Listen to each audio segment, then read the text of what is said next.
Bonjour les amis, voilà donc le premier numéro de la nouvelle série Un monde qui change.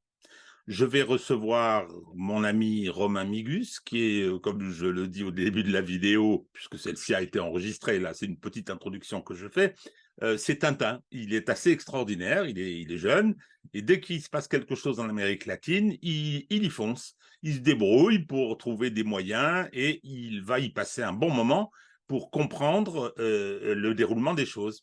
Il est actuellement au Pérou. Et donc, il va, à partir de là, nous expliquer comment l'Amérique latine se positionne, le sous-continent assez fascinant, comment l'Amérique latine se positionne par rapport à ce qui est en train de se passer dans le monde, c'est-à-dire l'affrontement unipolarité et multipolarité. Merci de votre attention. Vous verrez que c'est quelqu'un d'engagé, je le suis aussi. Puis bon, moi j'ai un passé sur l'Amérique latine. Dans mon jeune temps, j'ai eu des responsabilités dans une grosse ONG qui s'appelait France-Amérique latine. C'était pendant les années de plomb, c'était difficile. Je me suis passionné pour ça, j'ai beaucoup travaillé, pris quelques risques à l'époque. Heureusement, les choses ont changé. Heureusement, les choses ont changé. C'est plus facile peut-être dès lors qu'on s'intéresse à ce sous-continent fascinant. Bon, eh bien écoutez, bonne écoute. Et alors pour la suite, il y aura la Chine, il y aura de nouveau la Russie, et je pense après on va s'occuper un peu de l'océan Indien, l'Inde et l'océan Indien dans sa globalité. Mais enfin, de toute façon, de ça, je vous reparlerai. À propos, vous continuez à mettre des pouces levés, vous continuez à vous abonner, vous continuez à commenter pour que l'algorithme soit content. Et dans la mesure où j'essaie de donner quelques moyens à cette chaîne sur le plan technique, le soutien matériel est très important. Il est d'autant plus important qu'au-delà de l'aspect moral, hein, ça nous fait plaisir de voir que vous faites cet effort, il est important parce que ça crée aussi un rapport de force. Le travail de résistance que nous menons, que je mène depuis maintenant 1 an, c'est un combat. C'est un combat dont ça expose, ça amène à des affrontements, à des agressions. Personnellement, je vais dire que j'en ai pris maintenant l'habitude, mais je préfère qu'on puisse continuer. Pour moi, dans la période actuelle, rien ne serait pire que d'être obligé d'arrêter. Voilà, je compte sur vous. À bientôt. Bonjour, bonjour à tous. Donc, voici donc le premier numéro de cette nouvelle émission que j'ai souhaité, c'est-à-dire Un monde qui change. On poursuit notre travail de réinformation depuis 1 an concernant ce qui se passe sur le terrain sur le terrain ukrainien au plan militaire, au plan géostratégique aussi. On est intervenu aussi sur ce monde qui changeait, mais je pense qu'il serait intéressant de savoir ce qui se passe réellement dans le sud global, dans le reste du monde, face à cette accélération de l'histoire. En fonction de ce que disait Lénine, il y a des décennies où il ne se passe rien et des semaines qui sont des décennies. Là, je ne sais pas si les semaines sont des décennies, mais l'histoire va très vite. Donc, j'ai demandé à un ami, Romain Migus, qui dirige le site Les Deux Rives, qui est un grand spécialiste de l'Amérique latine. Oui, il faut vous y abonner, il faut le fréquenter, il faut le soutenir, hein, c'est très important. Alors, il a une activité et une compétence selon mon cœur, puisque moi j'ai été président de l'association France-Amérique latine il y a un sacré bout de temps.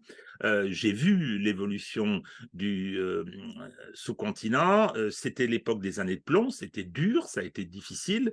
C'est une expérience par certains côtés douloureuse. J'ai perdu des amis. Et lui, donc, il a repris le flambeau. Alors attention, Romain Migus, c'est un peu Tintin. Hein, c'est un personnage assez sympa.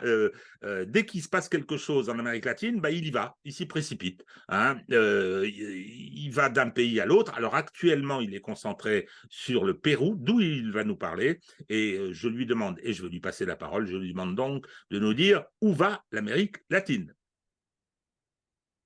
Merci Régis, merci pour l'invitation, merci pour l'honneur que tu me fais d'inaugurer ce nouveau programme, cette nouvelle émission.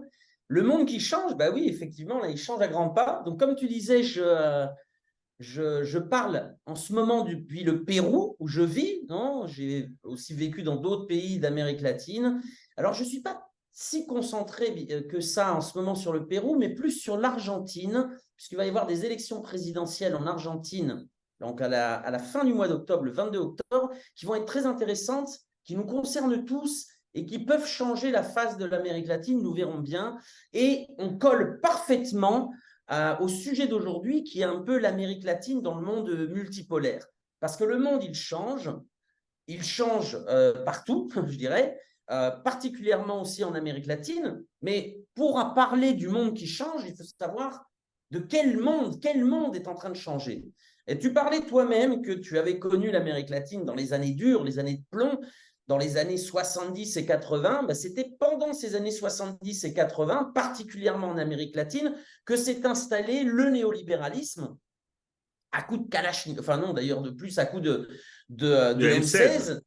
Oui, bien sûr, Kalachnikov de M16 au plomb, hein, ça c'est, puisqu'il y a eu des grandes révoltes, c'est dans les bagages de Pinochet que s'est installé le néolibéralisme qui après a parcouru le cône sud des dictatures, puis le continent entier avant de s'exporter à Indonésie, Asie, Europe, et Europe au final, non enfin, à partir de Margaret Thatcher et puis dans d'autres pays européens un petit peu plus tard. Donc, pourquoi je vous parle de ça? Parce que le continent de l'Amérique latine, c'est le continent qui a vu la naissance du néolibéralisme qui aujourd'hui est en déclin. Et c'est aussi le continent, je dirais presque modèle de l'unilatéralisme. Si on parle de multilatéralisme, il faut savoir aussi d'où on vient. C'est-à-dire que l'Amérique latine était considérée par les États-Unis comme leur précaré, hein, depuis la doctrine Monroe au début du 19e siècle, l'Amérique aux Américains, c'est-à-dire l'Amérique aux États-Unis en réalité, n'est-ce pas? Et donc, si bien après la guerre, la Seconde Guerre mondiale, on a pu avoir un monde, une bipolarité entre le monde soviétique ou communiste et puis le monde capitalisto-occidental, nous savons bien qu'après la chute du mur, c'était ce que Fukuyama appelait la fin de l'histoire, le triomphe du néolibéralisme et de l'unilatéralisme des Américains, enfin des États-Unis. Les États-Unis étaient le gendarme du monde. Et c'est cette vision-là qui a commencé à s'effriter. Où ça? Eh bien, dans le continent qui avait vu naître cette vision, c'est-à-dire en Amérique latine.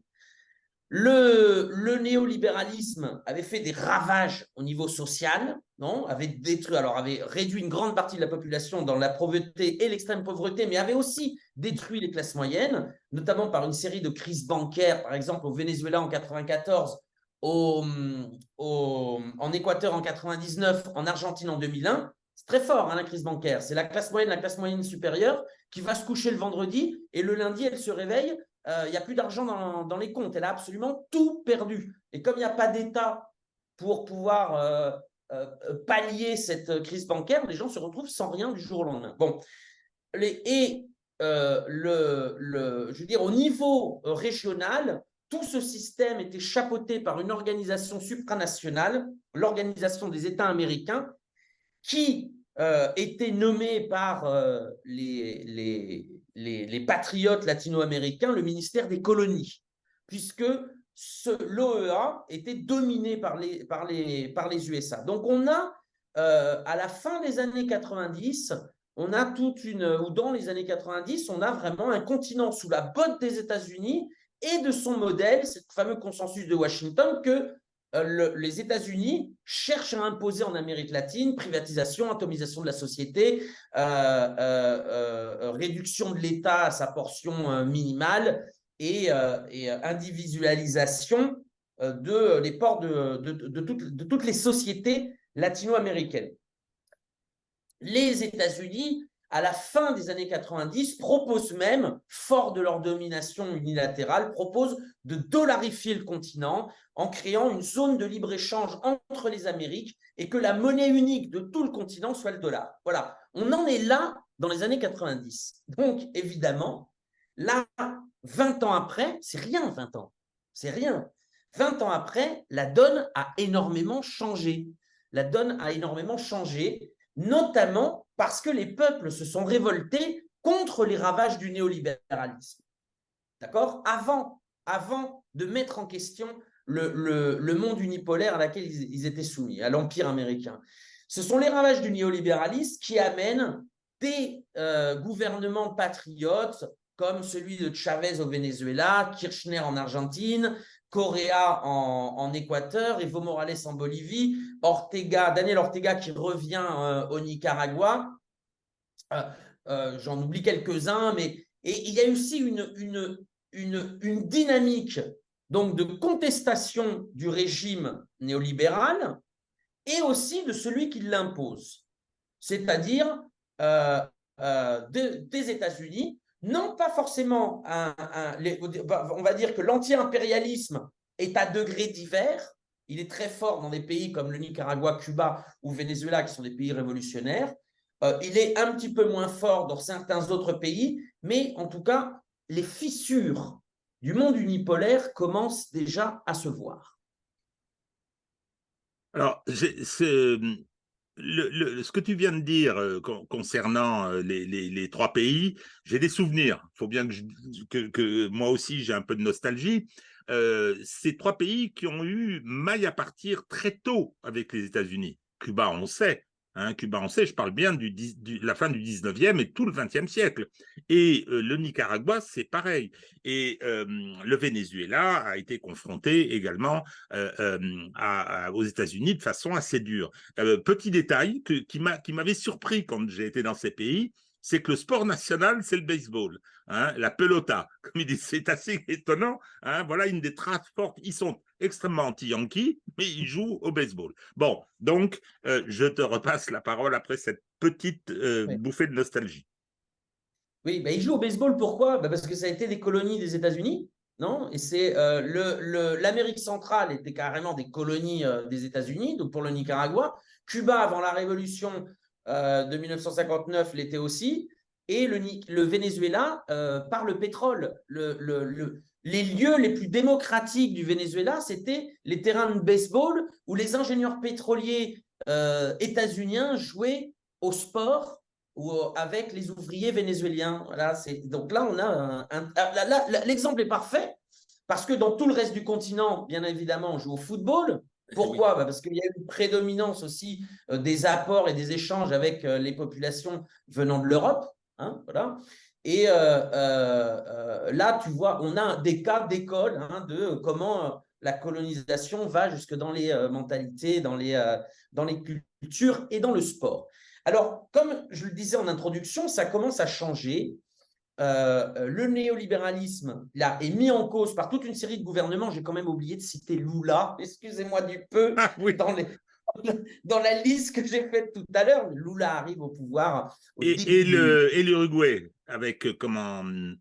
Oui, alors c'est là où je voulais en venir. Il y a différentes aussi matrices de construction. Il y a des pays très radicaux hein, qui sont emmenés par le Venezuela, Cuba, le Nicaragua, auxquels on pourrait rajouter aussi l'Équateur de Rafael Correa, la Bolivie d'Evo Morales.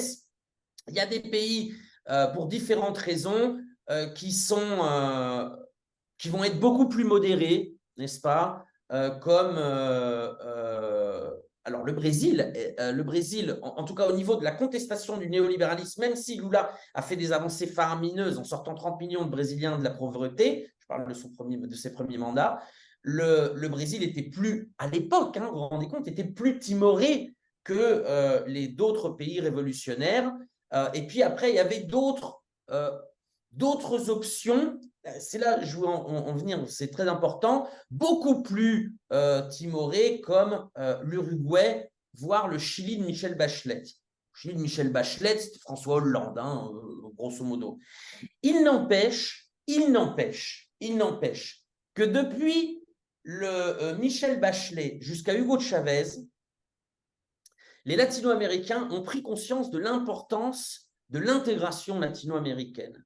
Ils ont pris conscience que les États-Unis cherchaient évidemment à les diviser en tant que continent et que s'ils voulaient arriver à un véritable développement, il fallait qu'ils se prennent en compte les différents pays et fassent de la coopération et des échanges d'abord entre eux pour pouvoir renforcer leur domaine de production, d'industrie, de recherche, etc. Et donc, ça, c'est très important parce que c'est à partir de là où le monde multipolaire va naître. Je prends toujours un exemple. On a l'impression en Europe que la naissance du monde multipolaire, les BRICS, etc., date en tout cas du 24 février 2022, c'est-à-dire du début de la guerre en Ukraine. Alors, moi, je dis tout le temps que je me compare de manière très humble à Jon Snow dans le Game of Thrones. Oui, je n'ai pas pris le pire, merci. Puisque étant comme étant membre de la patrouille de nuit, je suis allé pendant 15 ans de l'autre côté du mur où j'ai vu les Latino-Américains s'organiser, construire ce monde multipolaire, construire l'intégration latino-américaine. À l'époque, quand je te parle au début des années 2000, 2005, 2006, 2007, etc., ou même jusqu'à assez récemment, quand je rentrais en France, que je discutais de ça, quand je rentrais à Port-Royal pour suivre la métaphore de Game of Thrones, les gens ne comprenaient pas vraiment de quoi j'étais en train de parler. On me prenait un peu pour un illuminé, pour un fou. Et finalement, voilà, le monde que je voyais se construire il y a maintenant 15 ans, eh ben, là, éclos complètement, y compris à la face d'un Occident qui a été si arrogant qu'il ne l'a pas vu venir. Ça, c'est important. Donc, d'abord, les Latino-Américains ont dit non à la zone de libre-échange entre les Amériques. Ils ont envoyé les États-Unis se faire mettre, si tu me passes l'émission, sinon tu pourras toujours faire un bip sur le... Non, il n'y aura pas de bip. Voilà. Et donc là, ça a été la première, une grosse tension, c'est-à-dire que le projet continental des États-Unis, les Latino-Américains leur disent non. Ensuite, en 2008, il y a la création de l'Union des Nations sud-américaines qui regroupe tous les pays de l'Amérique du Sud, n'est-ce pas? Et en 2011, c'est la CELAC, donc la communauté des États latino-américains et caribéens. Ça, c'est une petite révolution géopolitique et diplomatique, puisque l'organisation des États américains, dont j'ai parlé tout à l'heure, qui chapeautait, qui structurait jusqu'à certains points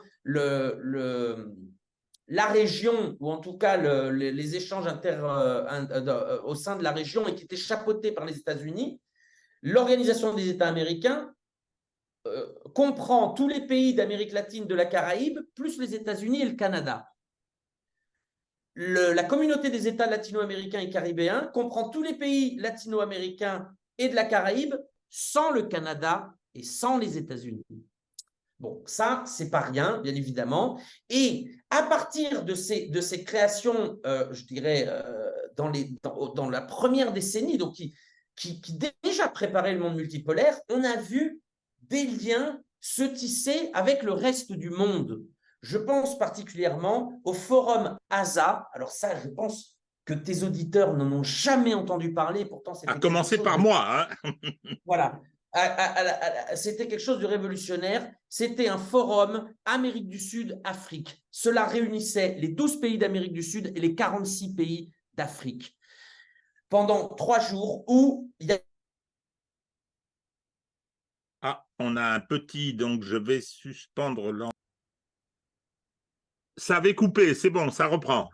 Tu peux y aller. Oui. Alors, je disais, sur le forum ASA, c'était quelque chose de révolutionnaire, puisque c'était 2 continents du Sud qui commençaient à se regarder directement dans les yeux sans passer par le prisme du Nord. Je vais te lire un truc, parce qu'il y a un document, si tu veux, je te l'enverrai, tu le mettras dans les commentaires. Le deuxième forum ASA, donc Amérique du Sud, Afrique, s'est tenu au Venezuela en 2011, je crois. Bon, bref, ou 2010, 2011, bref. Et il y a un livre qui reprend les interventions de plusieurs dirigeants d'Amérique du Sud ou d'Afrique. Je vais te lire une petite citation d'un des représentants d'un pays africain. Il dit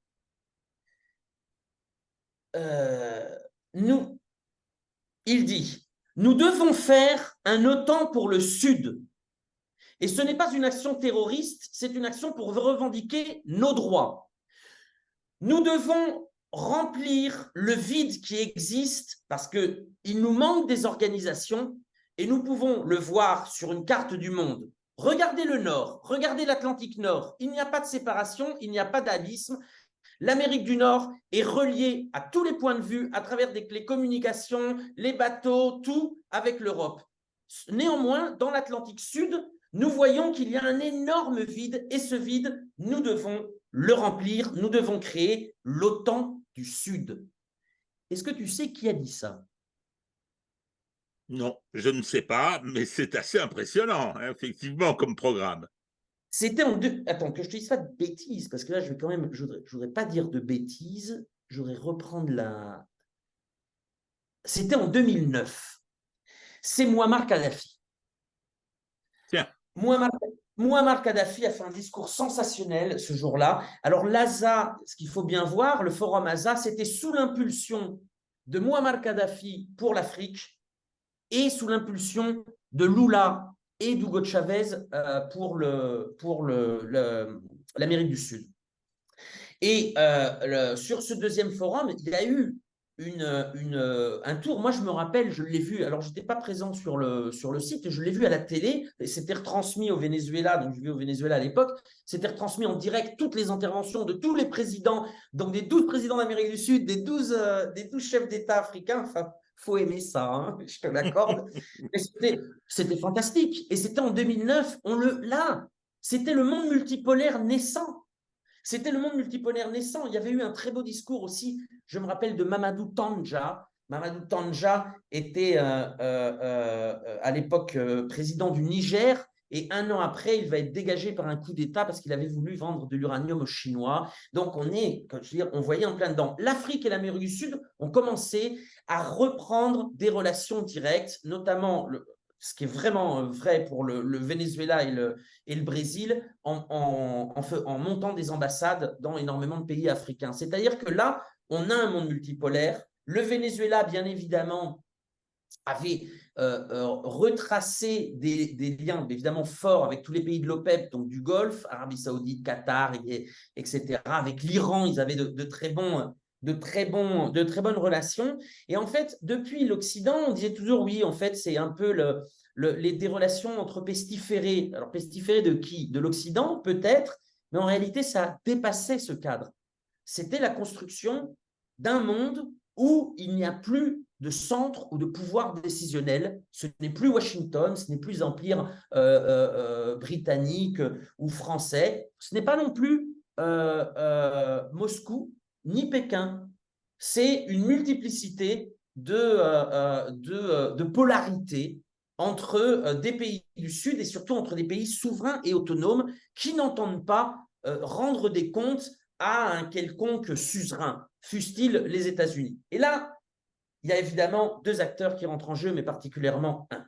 Je ne sais pas, peut-être que je parle, peut-être que tu as une question ou un... Non, non, non, non, non, je suis.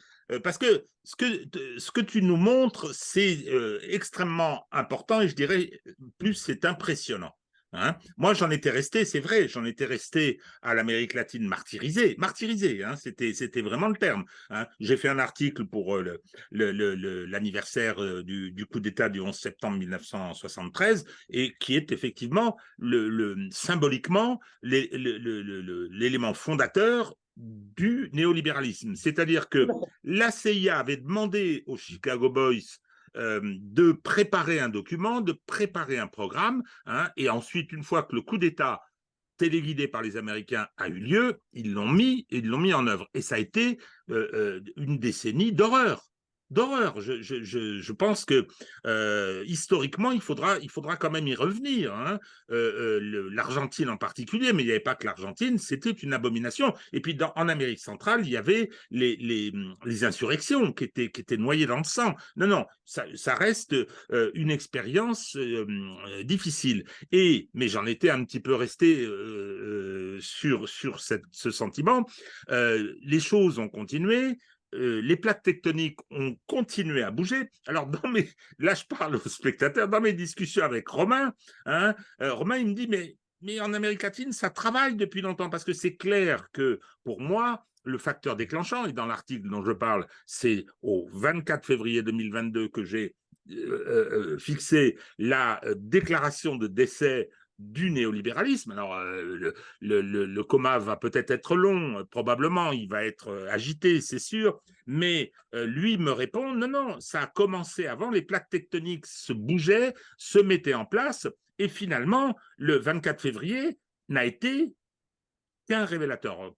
Il n'a pas été que ça, mais ça aussi, c'est l'étincelle qui a mis le feu à la plaine, et c'est assez extraordinaire. C'est la raison pour laquelle je voulais faire ces entretiens sur ce monde qui change, parce que malheureusement, en France, la presse qui, il y a 30-40 ans, suivez ce qui se passait dans le monde, c'est complètement fermé, c'est Hanouna, c'est David Pujadas, entouré de quelques imbéciles qui font l'actualité, c'est assez terrible, mais pendant ce temps-là, le monde bouge et il nous échappe, c'est ça qui est terrible. Bon, je te repasse la Oui, parole. oui, tout à fait, tout à fait. Enfin, il échappe à beaucoup d'Occidentaux, ça c'est sûr. Effectivement, ben, le 11 septembre, c'est donc il y a 50 ans, c'est le début du néolibéralisme. Alors, effectivement, d'abord, les Latino-Américains se révoltent contre les ravages du néolibéralisme, puisque après avoir été imposé par le plomb, c'était imposé par des prêts du FMI, de la Banque mondiale, qui mettaient les pays sous tutelle, en leur disant maintenant, vous allez ça, c'est très important parce que d'autres pays ne réagissent pas comme ça. Si vous voulez qu'on vous prête de l'argent, il va falloir privatiser absolument toutes vos entreprises, il va falloir réduire la taille de l'État, privatiser l'école, l'éducation, la santé, etc. Bon, évidemment, les Latinos qui sortent d'une période de ravage du néolibéralisme disent bah non, on va pas tomber là-dedans. À qui s'adresser? Là, on va rentrer dans le dur. Je donne un chiffre. En 2000, les échanges commerciaux entre l'Amérique latine et la Chine sont de 10 milliards de dollars. 22 ans après, ils sont de 450 milliards de dollars. Je donne un deuxième chiffre. De 2005 à 2022, les banques chinoises ont prêté 140 milliards en Amérique latine. Personne fait le contrepoids. Tu peux chercher, autant la Banque interaméricaine de développement, autant le FMI ne font pas le poids par rapport aux échanges commerciaux actuels de la Chine, ou en tout cas à la croissance des échanges commerciaux, voire aux prêts qu'ont concédés des banques chinoises tant à des institutions qu'à des entreprises privées latino-américaines. La Chine, en 20 ans, juste 20 ans, c'est vraiment rien, hein, c'est l'impression d'être hier. Peut-être c'est parce que j'ai pas envie de vieillir, peut-être aussi. Mais vraiment, je me rappelle bien, quand je débarquais en Amérique latine, c'était les débuts de cette révolution multipolaire et on n'en était pas là, non? Aujourd'hui, la Chine, c'est le deuxième partenaire de l'Amérique latine, encore, les États-Unis restent le premier, mais c'est le premier pour de nombreux pays. Et alors là où c'est intéressant, c'est que si vous voulez comprendre ce monde multipolaire, il faut se dégager des représentations, en tout cas du clivage gauche-droite. Ça n'a pas forcément... Le clivage gauche-droite empêche de penser... Ce n'est pas la gauche qui est avec un camp et la droite qui est avec l'autre. Pas du tout.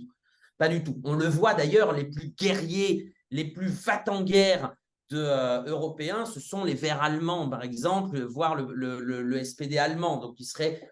et les Verts français. Et les Verts français qui seraient qualifiés de gauche. Je veux dire, alors c'est facile, hein, parce qu'évidemment, ça coûte rien dès l'instant où on leur dira qu'il faut une réquisition générale et que leurs enfants doivent aller défendre le front à Donetsk, le front de la liberté. Je pense qu'ils mettront un petit bémol. Mais bon, ce que je veux dire, c'est que ce clivage est incomplet pour comprendre l'essence du monde multipolaire. Regardez par exemple un des principaux pays un des principaux partenaires en Amérique latine de la Chine, c'est le Chili, qui a, depuis le renversement de Pinochet, de Allende, a toujours été gouverné par des néolibéraux. Et encore maintenant. Donc là, on voit bien que effectivement, si la Chine a fait de très bonnes relations avec des pays révolutionnaires comme le Venezuela, Cuba, et tout récemment, le Nicaragua, puisque le Nicaragua, jusqu'à 2022, ne reconnaissait que Taïwan. Voilà, chose faite, ils ne reconnaissent plus, ils reconnaissent une seule Chine, évidemment, et ils ont déjà fait d'un traité de libre-échange avec la Chine. Mais toujours est-il que le monde change, je dirais, presque au-dessus des idéologies. Je vais donner un autre exemple. Jair Bolsonaro, lorsqu'il fait campagne en 2017, vomit complètement contre la République populaire de Chine. Il fait 3 voyages à l'extérieur, un aux États-Unis, un en Israël, un à Taïwan. Alors évidemment, ça ne plaît pas aux Chinois, mais ils disent rien. Bolsonaro est élu sur un programme anti-chinois. Qu'a-t-il fait? Il a augmenté le commerce extérieur avec la Chine au long de son mandat. Pourquoi? Parce que tout simplement, il n'a pas le choix.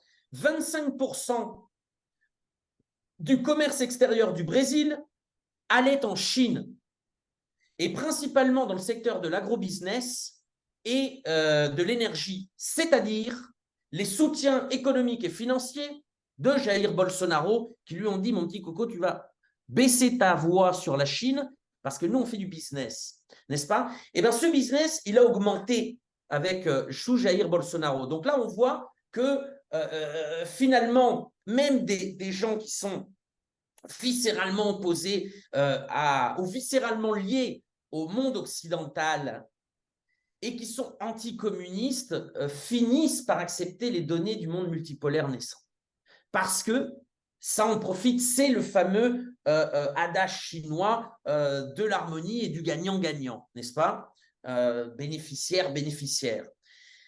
Ce que je voulais rajouter, j'ai eu l'occasion à Lima, lors du Forum de Madrid. Alors, le Forum de Madrid, j'en dirai un mot à la fin, mais ça regroupe tous les derniers mohicans du système en perdition, de la défense du néolibéralisme et du monde occidental. J'ai quand même entendu dire celui qui était chancelier de Bolsonaro, donc ministre des Affaires étrangères de Bolsonaro, Araujo, dire le communisme en Amérique latine, c'est 3 C, le crime, la corruption et la Chine.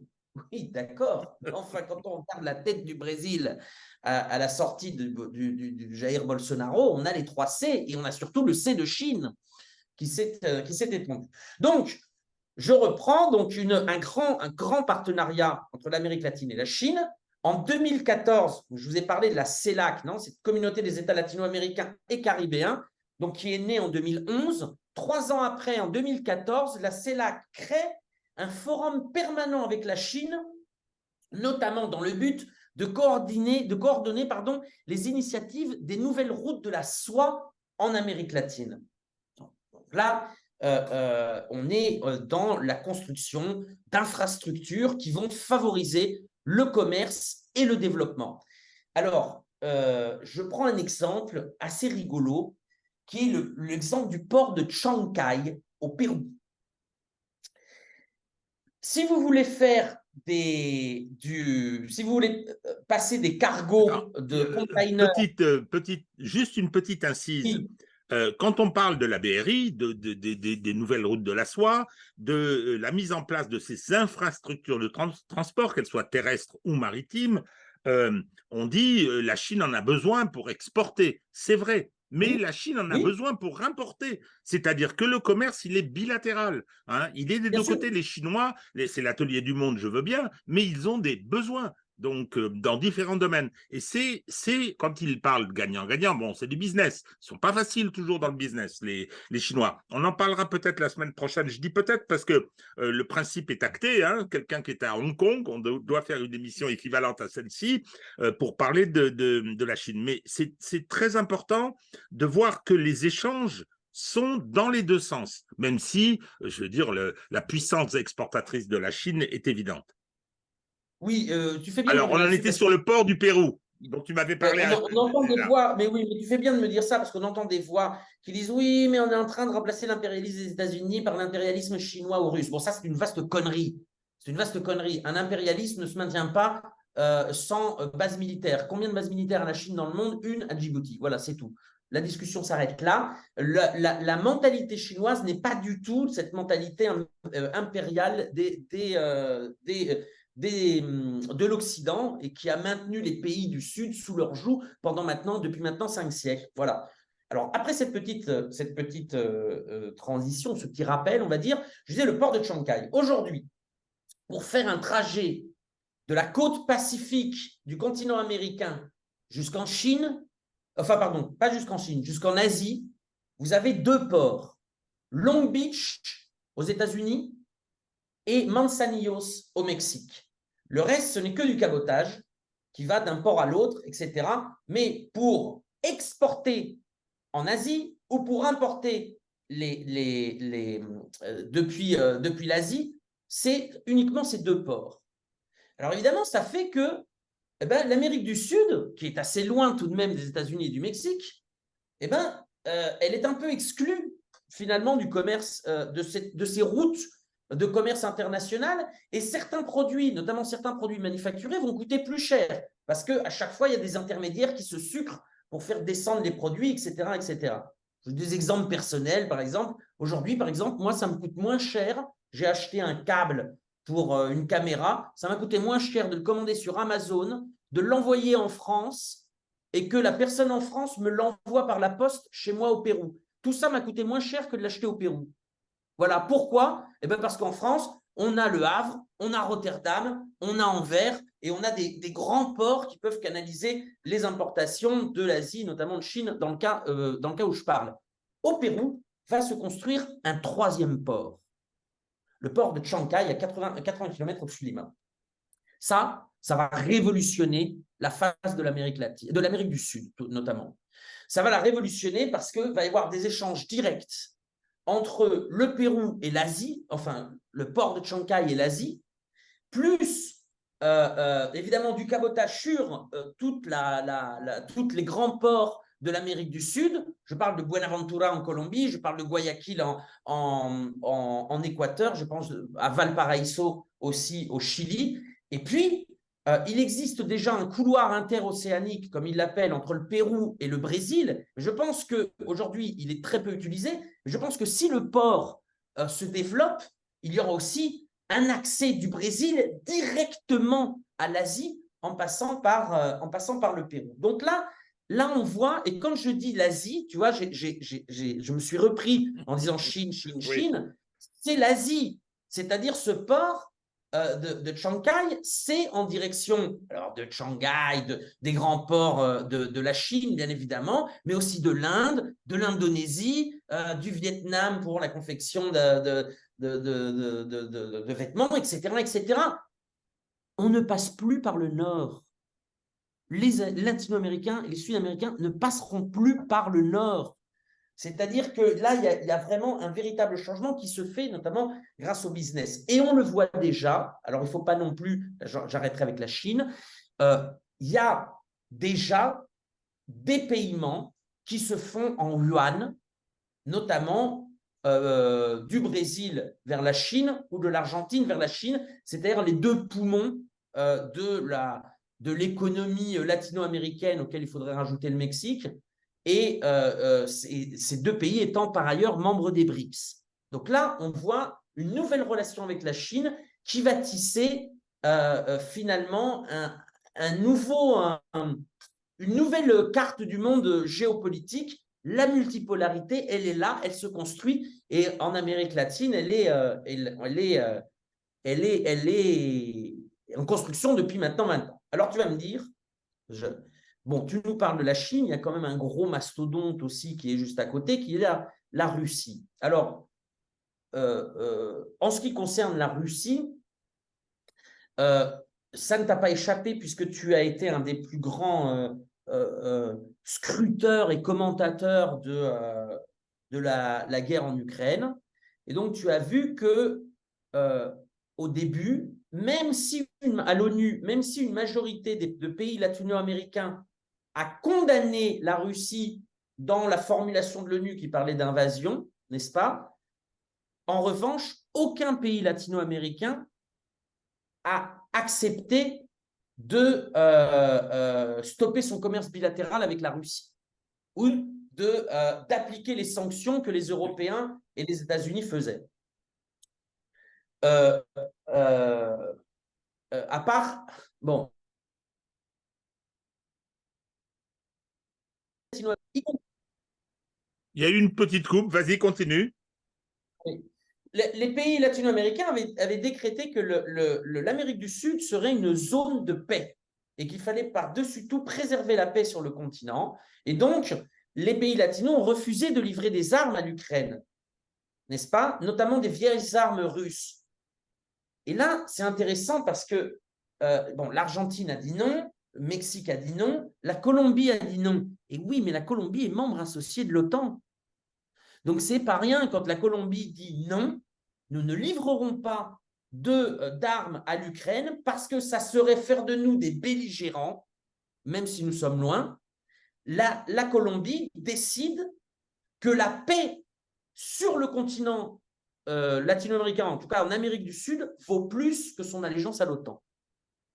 Ça, c'est, excusez-moi du peu, c'est pas rien. Alors, il y a un autre pays, par exemple, le Pérou. On a donc une mafia qui gouverne depuis la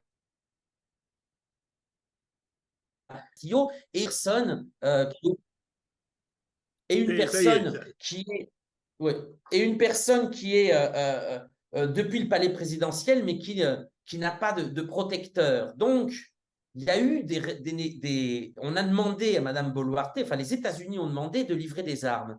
Et là où c'est rigolo, c'est que c'est le secteur le plus réactionnaire, c'est-à-dire au sein des forces armées, qui a dit à Boluarte, certainement pas. Pourquoi? Parce que depuis le général Velasco, dans les années 70, une partie de l'armement péruvien est russe, notamment l'armée de l'air. Tous les avions sont russes. Donc, ça voulait dire, si jamais vous succombez aux sirènes des États-Unis, la conséquence immédiate sera de foutre à terre toute notre armée de l'air. C'est pas rien. Et donc, pour l'instant, le Pérou, en tout cas officieusement, je ne sais pas, mais officiellement, ne livre pas d'armes non plus. Et donc, juste un petit truc sur le port de Chancay. Les Chinois, je reviens parce que j'ai oublié, c'est en parlant du Pérou que ça me fait rappeler. Le port de Chancay est une entreprise mixte entre COSCO Shipping, qui est une des plus grandes entreprises portuaires au monde, une des 5 plus grandes entreprises portuaires au monde, et qui a 60% des actions, et Volcan, qui est une entreprise minière péruvienne, qui notamment est dirigée en sous-main par des gens issus de la marine de guerre, qui est le secteur le plus conservateur au Pérou. Et vous avez, évidemment, les États-Unis, ça ne plaît pas aux États-Unis d'avoir ce port, n'est-ce pas? Et notamment par certains relais des États-Unis au Parlement péruvien, ils essaient d'emmerder les Chinois en ayant conçu poussé à la création d'une commission parlementaire pour enquêter sur un accident industriel qu'il y a eu dans la construction du port, mais qui est minime, et puis aussi sur l'obtention des contrats. Et c'est là où je vous dis, il ne faut pas penser gauche-droite, parce que c'est quelque chose qui ne permet pas de saisir, en tout cas, l'évolution du monde multipolaire, non? Même s'il peut y avoir certaines tendances. C'est que qui ont été les grands défenseurs du port et des Chinois? Eh bien, ça a été ce qu'on pourrait appeler l'ultra-droite au Parlement, c'est-à-dire le secteur qui est lié à la marine de guerre, qui passe son temps à cracher sur le communisme. Ils se lèvent le matin, ils vont dans des émissions de télé, ils crachent sur le communisme, puis ensuite ils resserrent leur cravate et ils vont bosser pour le Parti communiste chinois. C'est particulièrement savoureux. Qui était contre la Chine? Toute la gauche. Toute la gauche, de la gauche la plus anti-impérialiste à la gauche un peu plus urbaine, droit des minorités, machin, etc. Ils ont tous voté pour la création de ces commissions d'enquête qui sont évidemment des bâtons que les États-Unis essaient de mettre dans les roues du dragon chinois. Ça, c'est une chose très importante, ce que tu viens de dire, qu'on retrouvera dans d'autres émissions sur ce monde qui change, c'est les clivages politiques, c'est-à-dire le fait que le clivage classique, auquel nous, on a été habitués, le clivage gauche-droite, ne raconte plus le fonctionnement de la réalité, parce que les classes sociales se déterminent en fonction de leurs intérêts et par conséquent, aujourd'hui, il y a un certain nombre d'inversions qui ont lieu. On le voit avec la guerre en Ukraine, avec ce qui s'est passé depuis 2014 et le coup d'État du Maïdan. Toute la gauche, et je mets des guillemets à la gauche, parce que elle n'a plus grand-chose à voir avec ce qu'elle a été. Les racines avec le mouvement ouvrier sont coupées, je suis désolé, sont coupées, et on a des gens qui se sont complètement ralliés à l'impérialisme. Je vais prendre juste une petite anecdote qui est tellement illustrative.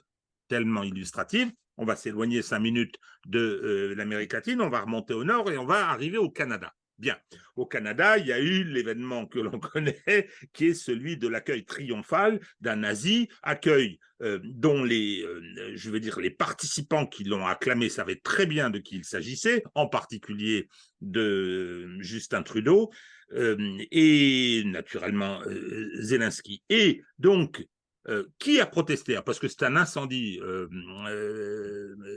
dans la communication mondiale.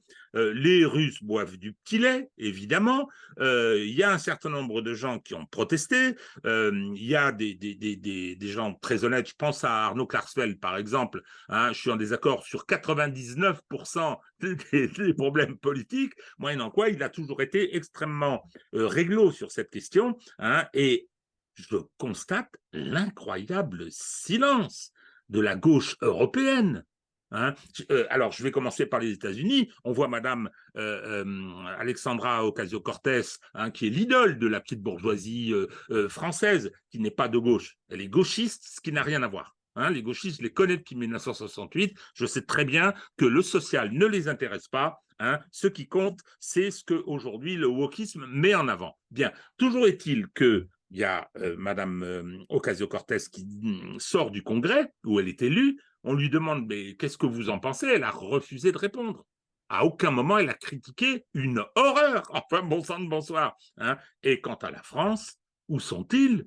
Coucou Mélenchon, coucou Fabien Roussel, coucou Sandrine Rousseau. Là, vous avez un nazi qui a tué des Juifs, qui a massacré des Polonais, qui était nazi et qui n'est pas nazi, repenti, il l'est toujours. Quand est-ce que vous vous êtes exprimé pour dire que ça n'était pas normal? Rien. Et je veux dire, ça se raccroche au fait que depuis le début de cette guerre, aucun mouvement de la paix, parlant d'une paix, mais qui est d'autant plus indispensable qu'actuellement, la jeunesse ukrainienne, pas seulement la jeunesse, parce qu'ils enrôlent effectivement, y compris des personnes beaucoup plus âgées, est en train de se faire massacrer. Donc, il y a urgence. Tiens. Voilà, le voilà revenu. Oui, alors je finis pour dire qu'il n'y a plus de mouvement de la paix. Je me rappelle de la guerre de 2003, de l'agression américaine contre l'Irak. Je l'ai déjà raconté, j'étais en voyage à Barcelone. Il y avait des draps blancs, des drapeaux blancs à toutes les fenêtres.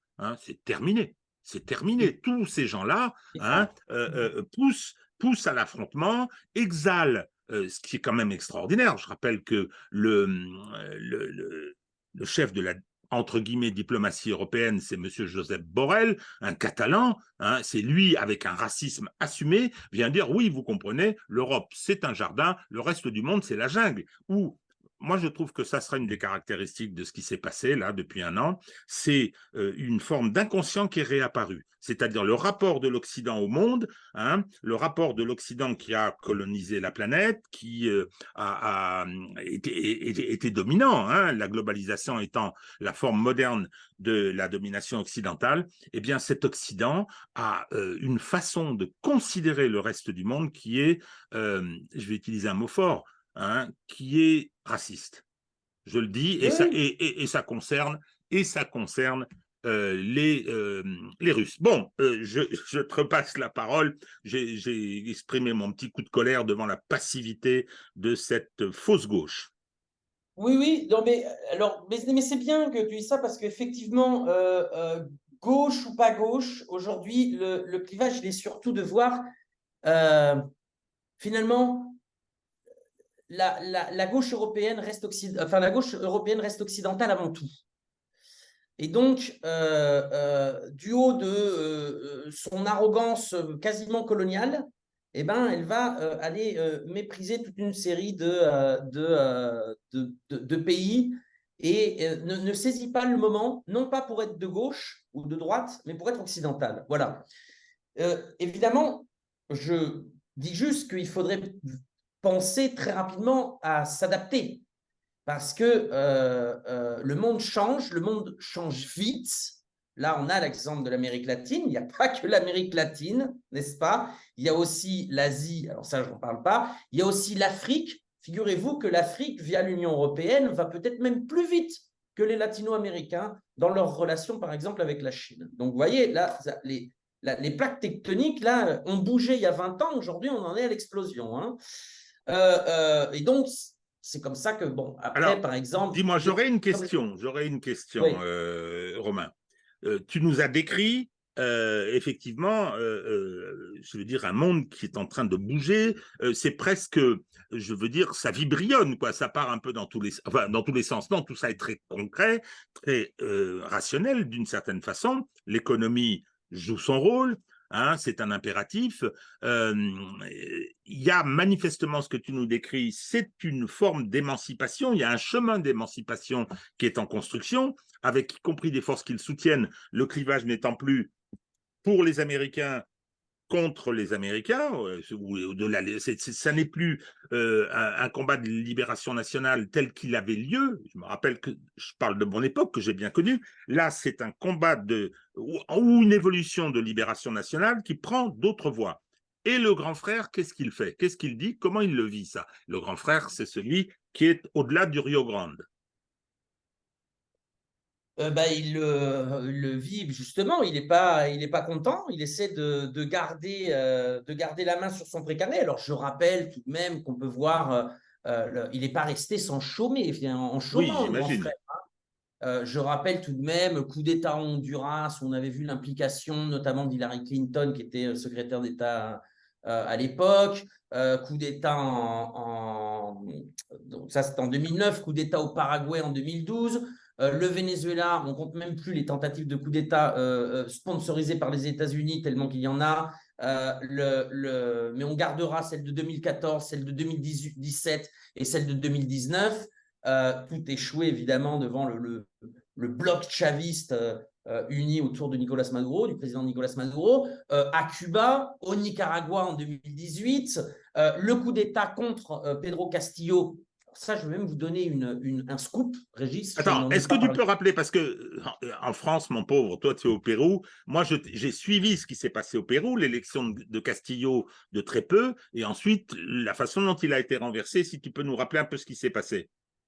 Oui, Castillo était une personne issue du peuple, un maître d'école dans une zone rurale qui est arrivé donc par un ras-le-bol de la population, qui est arrivé au pouvoir, sachant que le Pérou n'avait jamais connu, si on accepte la petite parenthèse de 7 ans du glorieux gouvernement révolutionnaire des forces armées du général Velasco, qui ne durait que 7 ans, le Pérou n'avait jamais connu, en tout cas, jamais une personne élue n'avait mené le pays sur des voies de la justice sociale, de la répartition des richesses et d'une géopolitique indépendante. Bon, évidemment, les pressions sur Castillo ont été énormes et Castillo a été renversé le 7 décembre. Ce que j'ai appris il n'y a pas longtemps, mais d'un témoin direct, c'est que Castillo s'apprêtait à signer avec une entreprise chinoise la construction d'un chemin de fer sur tout le Pérou. Ça a été la goutte d'eau qui a fait déborder le vase. L'ambassadrice des États-Unis, qui à la fois captait par des financements une partie de la gauche bobo au Pérou, notamment par le financement d'ONG environnementalistes, d'ONG LGBTI. Vous voyez, sur ce truc-là, les États-Unis financent directement. L'Occident finance des ONG, ça aussi on en a la preuve, finance des ONG pour que ces ONG mènent des enquêtes contre les mines chinoises au Pérou. Alors, les mines canadiennes, c'est 40% des concessions. Non, celle-là, tranquille. Est particulièrement pernicieux, notamment sur ces questions environnementales, droits des minorités, etc. Pour faire développer l'agenda du Parti démocrate états-unien, évidemment, dans le pays. Et l'impérialisme, essayer de sauver les meubles, n'est-ce pas? Et donc, l'ambassadrice s'est réunie. Bon, bref, les États-Unis étaient impliqués dans le coup d'État de Pedro Castillo, et notamment, ce qui a mis le feu aux poudres, c'était la construction d'un chemin de fer par une entreprise chinoise. Donc là, vous voyez, le grand frère, comme tu dis, ne reste pas en retrait, bien évidemment, essaie de garder la mise. Il a créé toute une série d'initiatives diplomatiques régionales qui n'arrivent évidemment pas à la cheville de ce que peut proposer la Chine, y compris d'ailleurs la Russie sur certaines formes bilatérales, y compris le Brésil, y compris l'Inde, etc. Mais toujours est-il, il cherche à conserver la main. Alors, ça marche? Ça ne marche pas? Ben, ça marche parce que, comme je dis, le monde multipolaire ne s'est pas imposé, n'est-ce pas? Il y a encore de la réticence dans toute une partie des populations latino-américaines, alors notamment chez les bourgeoisies compradores, hein, notamment chez toute une partie des élites totalement inféodées aux États-Unis, et dans une partie du peuple qui est, lui, travaillé, on va dire, idéologiquement et médiatiquement dans des pays qui n'ont pas fait de révolution profonde. Et on voit apparaître ces derniers temps, je parle de moins de 10 ans, non, lorsque les gouvernements patriotes de la première décennie du 21e siècle ont commencé à s'essouffler en Amérique latine, il y a eu un retour des néolibéraux qui ont évidemment freiné un petit peu les relations avec le monde multipolaire, freiné sans pouvoir les arrêter. Hein. C'est le cas de Jair Bolsonaro. Jair Bolsonaro, par exemple, il n'a pas eu l'activité qu'a Lula aujourd'hui. Il n'empêche que Jair Bolsonaro sur l'Ukraine ou même avec la Chine, même s'il a freiné un petit peu, il a fait baisser certaines relations, notamment au sein des BRICS, n'a pas pu le stopper. Voilà. Ce que je veux dire, c'est que là, on voit le surgissement des derniers mohicans d'un système en perdition, défenseur de l'ultralibéralisme et de l'hégémonie occidentale. C'est tout ce que faussement, je dirais presque, on parle de cette ultra-droite, mais le terme n'est pas vraiment convenable parce que il est supposé que la droite généralement est patriote. Ces gens-là ne le sont pas, n'est-ce pas? Ils vendraient père, mère et pays au meilleur offrant. Donc, on voit se constituer ce que j'appelle moi les derniers mohicans du système en perdition, tant le néolibéralisme que l'unilatéralisme ou l'hégémonie occidentale, et donc qui reviennent avec des propositions extrêmement virulentes, fortes, qui sont réunies autour du Forum de Madrid, n'est-ce pas, donc qui réunit des gens comme Vox, par exemple, qui seraient dans la lignée de Zemmour en France. Nous avons donc Jair Bolsonaro, bien évidemment, Javier Milei en Argentine, c'est très intéressant le cas de l'Argentine. Et dans ce mouvement, nous avons aussi beaucoup de femmes, n'est-ce pas? Maria Corina Machado au Venezuela, Maria Fernanda Cabal en, en Colombie, Victoria ou Véronica Abad, qui est proche de prendre le pouvoir d'ailleurs en tant que vice-présidente de l'Équateur. Nous avons évidemment Keiko Fujimori au Pérou. Vous voyez, là non plus, on n'est plus dans je dirais, dans les clivages hommes-femmes. Vous voyez, c'est pas non, les femmes font la politique autrement. Non, là, on a toute une série de femmes. On a la Mexicaine, là, j'ai oublié son nom, celle qui sera candidate contre le projet patriotique de Morena, qui est aussi donc une femme. Donc là, voilà, les femmes gouvernent autrement, elles sont plus tendres, etc. Non. Nous, au Pérou, on a Dina Boluarte, ça a été 70 morts à l'arme de guerre sur des manifestants. Hein. Donc, je ne suis pas sûr que le genre soit un bon indicateur de la politique, puisque nous avons aussi des hommes très bons, Hugo Chavez, Rafael Correa, et des femmes aussi très bonnes, je pense, en politique. Je pense évidemment à Xiomara Castro au Honduras et à Cristina Fernández de Kirchner en Argentine. Donc, ce que je veux dire, c'est qu'on voit ressurgir vraiment une défense absolue de l'ultralibéralisme avec une violence que l'on n'avait pas connue depuis au moins les années 70 ou 80. Et la défense de l'hégémonie occidentale. Voilà. Le cas de Javier Milei, n'est-ce pas, est particulièrement iconique, puisque ce qu'il propose comme le candidat qui semble tenir la corde en Argentine pour des élections fin du mois d'octobre. Voilà. Alors, Javier Milei ferait passer Jair Bolsonaro pour un doux gauchiste. Donc, il vante le libéralisme. Donc, il veut, privatiser absolument tout, n'est-ce pas? Réduire les ministères à 3 ministères. Évidemment, l'intérieur, la défense, le ministère des Affaires étrangères et un vague ministère du capital humain. Dont on ne sait pas vraiment ce que c'est. Il veut dollariser le pays, donc enchaîner l'Argentine au diktat financier de Washington. Il veut rompre les relations avec la Chine. Bon, ça va loin quand même. Hein. Il veut sortir du Mercosur. Il veut privatiser l'eau, l'air. Enfin, c'est vraiment, on a une... C'est pour ça que je dis, cette violence n'apparaît finalement que quand le système est à bout de souffle.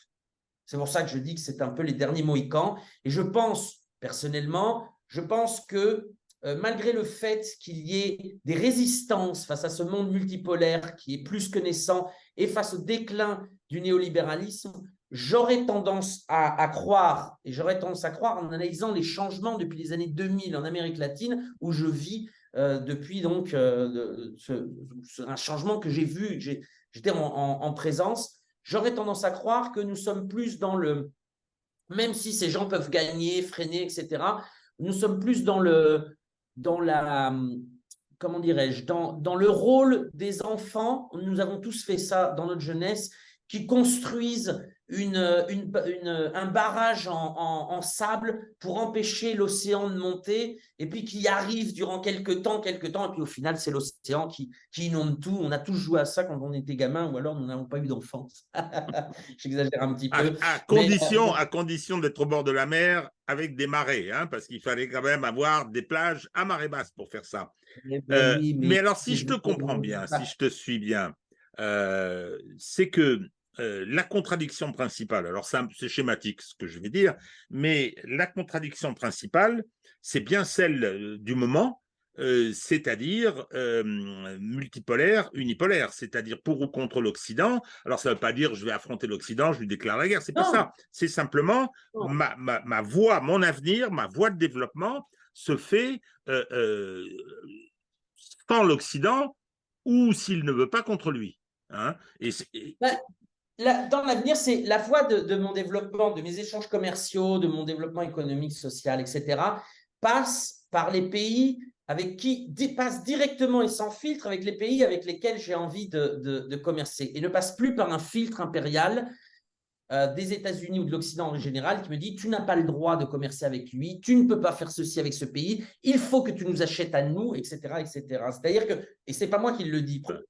Oui, alors c'est Marco Rubio qui lui aussi est sénateur de Oula, Floride. Donc, Marco Rubio qui évidemment bouge les fils de la politique états-unienne pour l'Amérique latine et qui disait si le monde multipolaire poursuit sa construction et que nous tendons vers une dédollarisation, ou en tout cas une contestation de l'hégémonie du dollar, alors les sanctions, nos sanctions que nous imposerons n'auront plus lieu d'être. Donc c'est c'est-à-dire bien, que c'est Rubio, je te confirme, je l'ai vu ça. oui, ben, tu couperas. Et ou pas d'ailleurs, parce qu'Eliott Abrams se mérite très bien l'avis qu'on lui a dit. Alors, si tu veux, là, on voit bien aussi que même si on en est loin, hein, il ne faut pas non plus, on va vers la dédollarisation. Ça ne se fera pas comme ça. Le dollar continue d'être la monnaie la plus plébiscitée et de très très loin là au moment où je te parle. Alors effectivement, tu as par exemple, comme je l'ai dit, le Brésil, l'Argentine qui demandent à payer en yuan. Tu as par exemple Cuba et le Venezuela qui ont demandé à rejoindre le système de paiement interbancaire MIR, donc des Russes, pour contourner le SWIFT. Tu as quelques initiatives, n'est-ce pas? Mais on en est encore loin, en tout cas, d'une totale, ou d'une multipolarité financière. Pour l'instant, on n'en est pas. Mais effectivement, ça peut arriver tu peux avoir.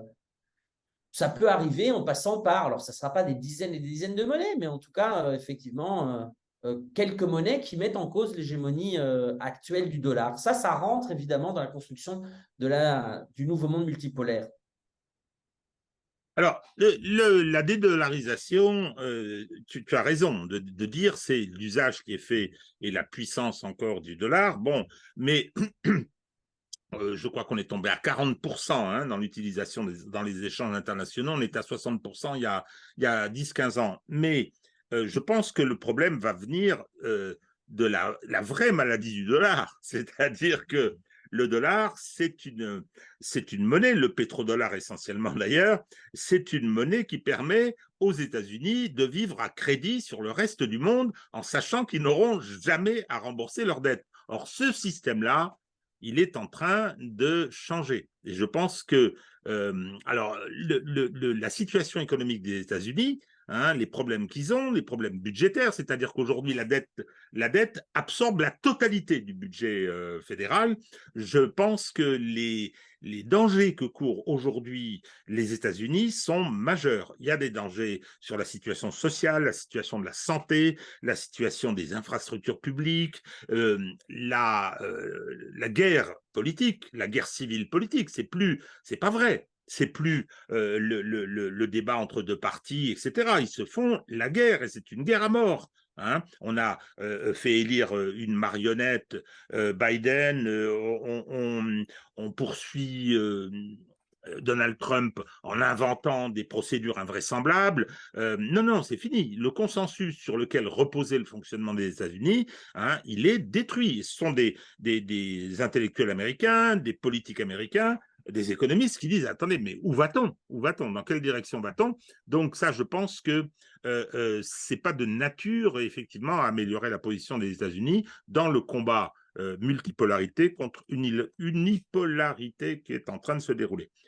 Écoute, Romain, je pense que c'était très important et je te remercie vraiment d'avoir cette vision, d'avoir cette photographie de la situation en Amérique latine parce que c'est quand on voit le monde qui bouge, quand on voit le monde qui change, on est focalisé sur ce qui se passe en Ukraine, on regarde où en est la Russie, hein, sur le plan économique, sur le plan de son industrie militaire, on regarde, bien évidemment, on a le regard fixé également sur la Chine et sur l'Asie, hein, qui bouge elle aussi à vitesse grand V, et l'Amérique latine, c'est pas un oublié, mais on ne dispose plus des informations en France, notre système d'information, notre système médiatique ne peut plus, ne veut plus fournir cette information. Donc, effectivement, tu as raison, la multipolarité, le monde multipolaire a commencé en Amérique latine, alors je dirais aussi, hein, ce qui explique pourquoi, depuis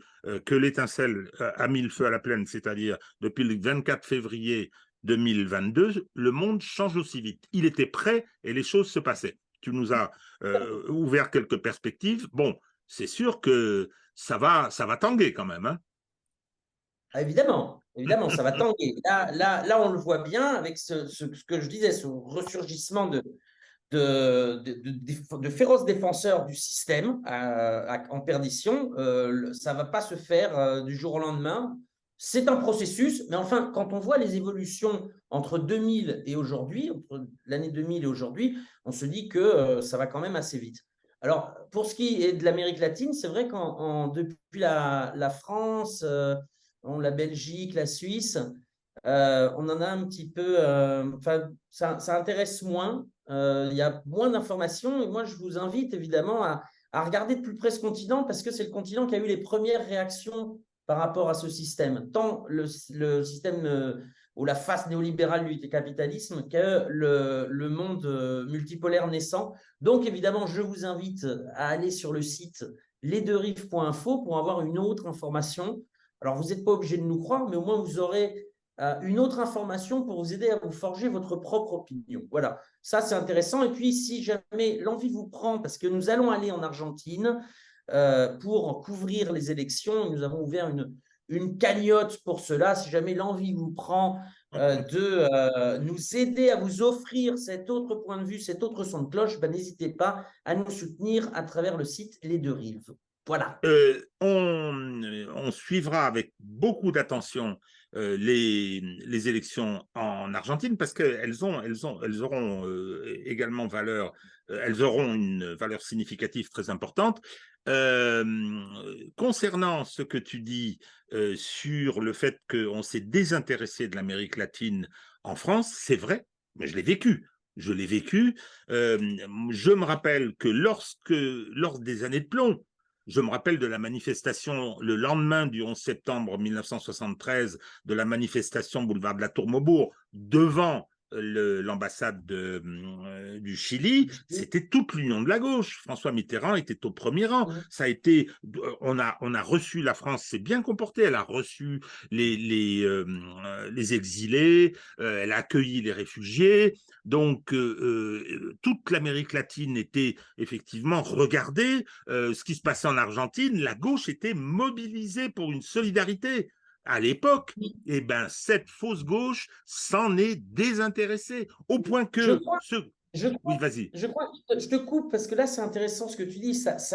Encore une fois, il y avait des perspectives communes à l'époque, ou en tout cas entre les élites intellectuelles de gauche d'Europe et d'Amérique latine. Il y avait une osmose, ils parlaient le même langage, que ce soit au Chili, au Nicaragua, avec une certaine, etc. Non ?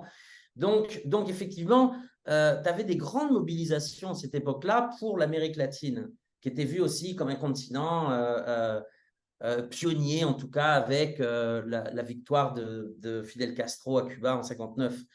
Mais il y a un autre truc, c'est que même quand il y a eu des grandes... Je prends Chavez, par exemple. Quand il y a eu quand Chavez a pris le pouvoir en 1999, donc par les urnes, et a commencé à faire ce qu'il appelait la révolution bolivarienne, jusque dans les années 2010, ou 2008-2010, par là, il y a eu une forte gauche européenne, occidentale d'ailleurs, des États-Unis aussi, qui l'ont soutenu. Qu'est-ce qu'a fait Chavez entre 1999 et 2006, 2007 ? Eh bien, grosso modo, il a fait un État, il a reconstruit un État protecteur, n'est-ce pas ? Un welfare state, finalement une social-démocratie assez radicale. Et donc, il avait le soutien de ces gens-là. Dès que Chavez s'est émancipé de ça et a voulu créer son propre système, notamment avec les conseils communaux, une démocratie directe dans tous les recoins du Venezuela, notamment en créant une milice populaire armée, non, la milice nationale du Venezuela, qui n'a rien à voir avec Pierre Laval, hein, c'est pas leur histoire, hein, ça c'est la nôtre. Mais oui, donc mais qui est une armée du peuple qui contrôle le territoire et qui a évité notamment plusieurs invasions en 2019, en 2020, enfin passons. Dès l'instant où Chavez tissait les liens géopolitiques avec des ennemis déclarés de l'Occident qui pourtant, eux aussi, ont contribué à forger ce monde multipolaire. Je pense par exemple à Mahmoud Ahmadinejad en Iran, très, très, très bonne relation. Je pense à Bachar al-Assad en Syrie. Alors, je pense aux Chinois, je pense à Loukachenko, le Biélorusse, je pense bon, évidemment, Vladimir Poutine, je pense au Vietnam, je pense à l'Arabie Saoudite, aussi, très bon rapport, évidemment, entre pays pétroliers. Il était un peu incompris et finalement, aujourd'hui, on s'en désintéresse parce que Chavez s'est émancipé de reproduire ou de faire ce que la gauche occidentale ne pouvait pas faire dans leur propre pays. Non, il l'a fait, ce n'était pas suffisant, il a voulu construire son propre modèle et on s'en est petit à petit désintéressé. C'est beaucoup plus flagrant avec Nicolas Maduro, évidemment, qui continue le chemin de Chavez, surtout le chemin géopolitique de Chavez. Maduro, par exemple, est très ami aussi avec le président turc Recep Erdogan, donc qui est un acteur fondamental aussi du monde multipolaire. Après, on aime ou on n'aime pas. Moi, je m'en fous, je ne suis pas turc et j'y vis pas. Oui. Et donc, dans ce monde multipolaire, finalement, on a tendance à dire, oh là là, non, les latinos font un peu n'importe quoi, etc. Non, ils ne font pas n'importe quoi, ils construisent leur propre chemin d'émancipation, de justice sociale et leur propre chemin géopolitique et diplomatique. Voilà, ni plus ni moins. Tu es indulgent avec ces gens-là, j'en connais beaucoup. Ils se sont éloignés parce qu'ils ont rallié. Ils ont rallié le néolibéralisme, ils ont rallié parce qu'ils sont d'abord occidentaux, hein, et que effectivement toutes ces positions qu'ils pouvaient avoir, toute cette proximité qu'ils pensaient, ils y ont renoncé. Ils y ont renoncé. Et de ce point de vue, alors moi, ça c'est mon expérience, l'Amérique latine en est un bel exemple. Je pense que c'est directement politique. Le reproche qui est fait à Chavez était tout simple.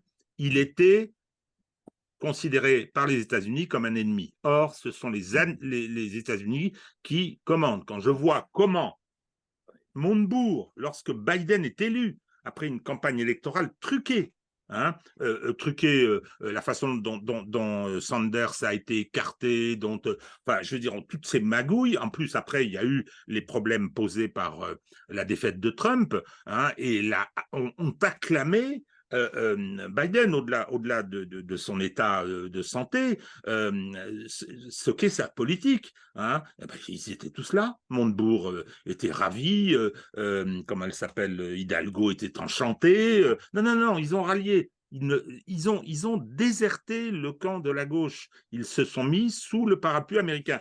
Parce que, alors là, ça c'est très personnel, ils sont devenus sociodémocrates. Hein, c'est-à-dire que quand il a fallu faire le choix de l'atlantisme à partir de 1947, hein, la social-démocratie française s'est toujours ralliée aux États-Unis, toujours à l'atlantisme. C'est encore le cas aujourd'hui. Donc voilà. Oui, bon, n'oublie pas que quand il y avait une solidarité avec l'Amérique latine, en France, il y avait un parti communiste puissant, un vrai parti communiste, pas le groupuscule actuel. Voilà, ça c'est bon, le vieux bolchevique. Hein, là, je m'adresse aux spectateurs, vous le savez, hein, c'est trop tard pour changer. Voilà. Bon, Romain.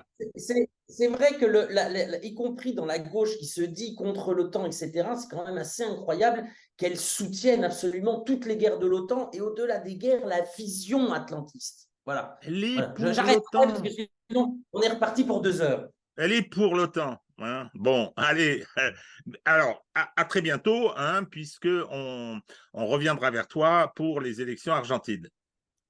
Salut. Merci, Régis.